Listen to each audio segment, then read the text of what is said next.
Film ఛాంబర్లో జరిగేటువంటి ఎన్నికల్లో ఓటు వేయడానికి దాదాపు 7 సినిమాల్లో డైరెక్టర్గా పనిచేసినటువంటి ప్రసాద్ గారు ఉన్నారు. చెప్పండి సార్, ఈ ఎన్నికల్ని ఏ విధంగా చూస్తారు? ఏ విధంగా ఏముందండి, ప్రతిసారి జరిగేటట్లే జరుగుతున్నాయి. కాకపోతే కొంచెం ఈసారి ఎక్కువ హడావుడి ఉంది అంతే.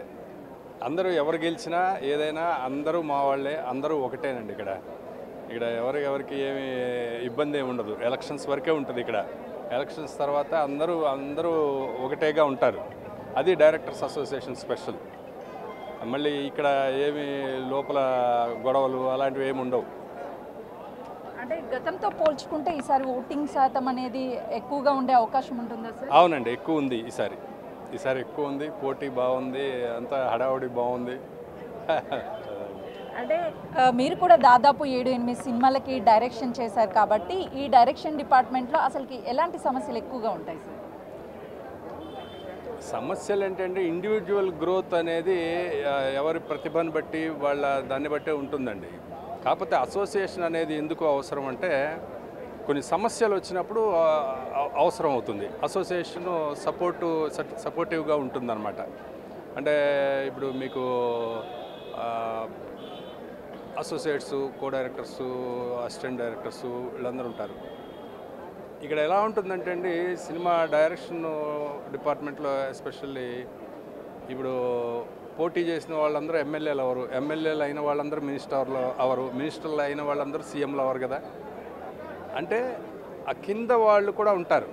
ఇక్కడ పెద్ద డైరెక్టర్సే కాదు, డైరెక్టర్స్ అయినా కూడా ఇబ్బందులు పడే వాళ్ళు ఉంటారు, పని లేకుండా ఉండేవాళ్ళు ఉంటారు.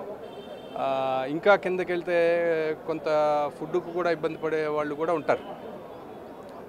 వాళ్ళందరికీ ఇప్పుడు హెల్త్ ఇన్సూరెన్స్ అని, హెల్త్ సపోర్ట్ ఇవ్వడం కానివ్వండి, అలాంటివన్నీ కూడా దీనిలో ఉంటాయి అసోసియేషన్లో.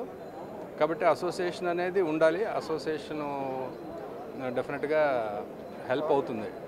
సార్, ముఖ్యంగా సినీ ఇండస్ట్రీలో చిన్న డైరెక్టర్లకి ఎక్కువగా ఇబ్బందులు అవుతున్నాయి అని అంటున్నారు. మరి చిన్న సినిమాలు తీసే డైరెక్టర్స్కి ఏం చెప్తారు? అసలు అలా ఏమైనా భావ వ్యత్యాసాలు ఉంటాయా ఇండస్ట్రీలో? అట్లా ఏం లేదు.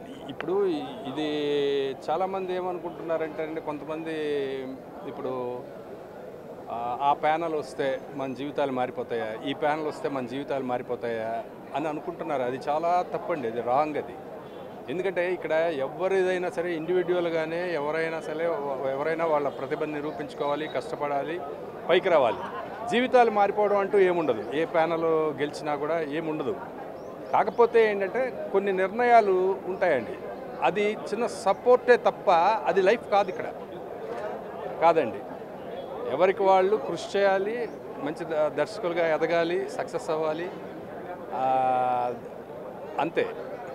అంటే ఒక డైరెక్టర్గా ఉన్నటువంటి మీరు రాబోయే కొత్త డైరెక్టర్లకి ఏం చెప్తారు? అసలు డైరెక్షన్ డిపార్ట్మెంట్ లైఫ్ ఎలా ఉంటుంది అనుకుంటున్నారు? అది ప్యాషన్ అండి, ఎవరి ఇష్టం వాళ్ళది. అంటే డైరెక్షన్ డిపార్ట్మెంట్లోకి మాత్రం ఇది తప్పితే నేను ఇంకేమి చేయలేను అనే బర్నింగ్ డిజైర్ ఉంటేనే రావాలండి.